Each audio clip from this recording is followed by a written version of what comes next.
My precious Trig Honors class, how can I give God thanks enough for the time we've had, the highs and the lows, and the in-between? I'm certainly grateful that He's given us this time, and in a special way for you seniors, may He guide you, protect you, preserve you, and strengthen you that you may fulfill all that He purposed for you even before you were born. And certainly a big part of that purpose is in John 14:12, where Jesus tells us what our true destiny and potential is. So let me go ahead and start there. It says there's a verse spoken by Jesus himself which informs of limitless abilities God has given to those who believe. That one word, believe in him. And the verse, you can just say it with me. Most assuredly, I say to you, he who believes in me, the works that I do, he will do also. And greater works than these he will do, because I go to my Father. You can write that on your hearts even more indelibly, more permanently than on paper. What a powerful trajectory for all of our lives if we truly believe that. Again, most assuredly, I say to you, he who believes in me, the works that I do, he will do also. And greater works than these he will do, because I go to my Father. I trust and I pray that that will be your mantra. That will be your anthem for the rest of the days of your life. And now, as we look at solving a triangle, remember I told you this, that to solve a triangle is to find all the missing angles and all the missing side lengths. Again, to solve a triangle is to find all the missing angles and the missing side lengths. I'm not going to do all of this, but I'd like to at least show you how to set it up. For the first part, your angle B, that's going to be easy for you, I know. To find angle B, we're missing angle B. What else are we missing? We're missing length C and length B. So those are the three we're missing. So this one should be, what I have here, we're missing C and we're missing B. So this I need to correct. This should be missing B. All right. Angle B will be, as you know, you add these two up and subtract that sum from 180. I'm confident everyone can do that, so I'll just leave that to you. Now, in terms of finding length B, we can use the law of sines. And what you do is you look for a ratio, a known ratio. And by ratio, I mean one number on top of the other. So if I choose A, I know A over sine A, that's a known ratio. So I can go ahead and use that as follows. Well, let me just write it. A over sine A is equal to, and if I'm trying to find B, then I'll say B over sine B. B over sine B. Okay, and I did not purpose to find B, but I'll just go ahead and do it now. It's 128 plus 33. 8 plus 3 is 11. 3 plus 2, 5 plus 1, 6. 161 is the sum of these two. And to find B, it's going to be 180 minus 161. Okay? If it were 160, then the answer would be 20. So since it's 161, it's going to be less. 1 less than 120, so it's going to be 19. So this angle here is going to be 19 degrees. So that would be the first one. And now for the numbers, A is 16. Sine angle A is 33 is equal to B,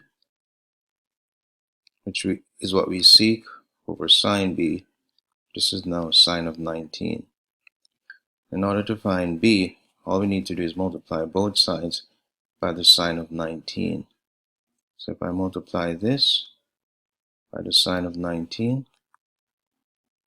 multiply the left side by the sine of 19, and these will cancel out, and B is going to be 16 times sine 19 divided by 33. So you just have to work that out. Again, 16 times sine 19 divided by 33. Okay? And you can find C similarly. Okay? So much for that one. And I'm going to say maybe to the 10th place, and the 10th place will be simply one number after the decimal. Just taking a look at this over here, it says solve the triangle. This is now a righteous triangle. Switch these. Shown. First write an equation. I want you to make sure you do that. Write an equation so I can see that you know what you're doing to show your work. Given that A is 10.8, A here is 10.8. We're also given that B is 24.7. So, angle A. How can we find angle A? Well, we take a look here and we put the spotlight on angle A. And as we look at what we're given the opposite and we're given the adjacent. Opposite to A, opposite to angle A, and the adjacent to angle A. So opposite over adjacent is going to be our tan. So to find angle A, we say tan to the -1 of 10.8, that's the opposite, over the adjacent. You work that out carefully, you should get angle A. Alright, similarly you could find angle B, so you put the spotlight over here on angle B. You say now, I've got the side length opposite to angle B and I've got the adjacent. So you'd say angle B then is going to be tan to the -1 of opposite, which is 24.7, divided by the adjacent, which is 10.8. Make sure you have your calculator set to the degree mode, and you should be able to get that easily. Okay, once you get A and B, you can use either sine or cosine to find C, because C is the hypotenuse and sine is opposite over hypotenuse and cosine is adjacent over hypotenuse.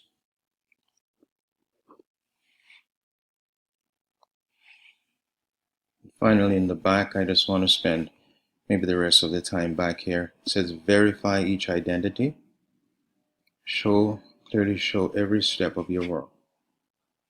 Okay, so for example, we did this one before, and what you should do is work with the more complex side. The left-hand side is more complex, so you want to work with this left-hand side. Now, here's some quick review. Tan is equal to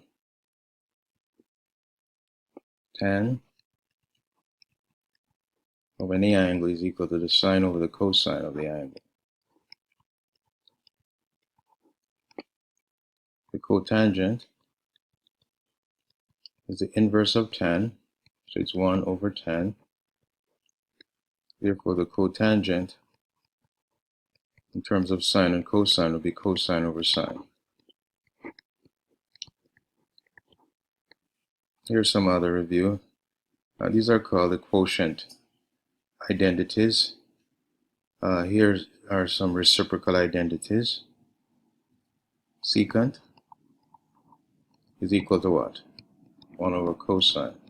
I know most of you, probably all of you, know that cosecant is equal to what? 1 over sine. And we already dealt with the other one, cotangent.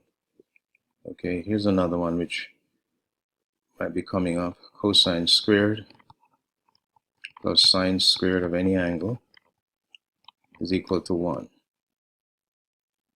So if you subtract, let's say, sine squared, well, we'll come back to this maybe when we do one of these. All right, let's go over here and do this one.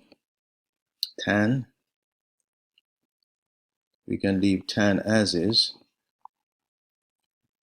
and keep looking at where we're going. This is our objective, to get to sine.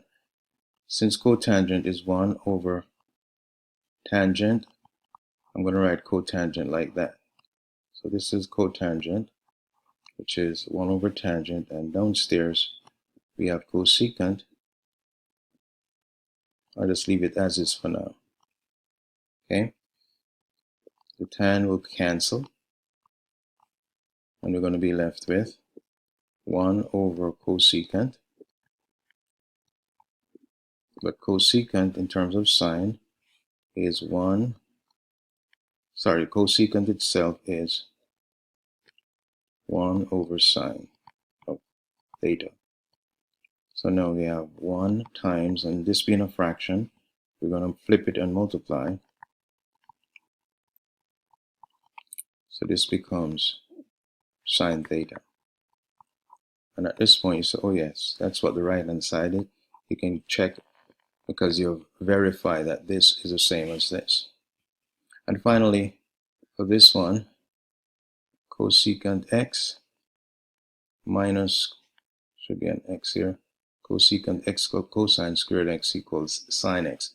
Whenever you see this, cosecant and another cosecant related term, you can think in terms of factoring out what is common to this term and this term. And it is the cosecant. It's common. So you take that out, and what's left from this one would be 1, because cosecant times 1 would be cosecant.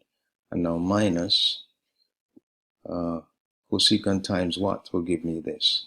It's going to be cosine squared x.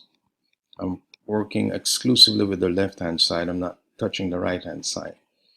So here's where I go to here, because I see 1 minus cosine squared, so it's jogging my memory to something like this.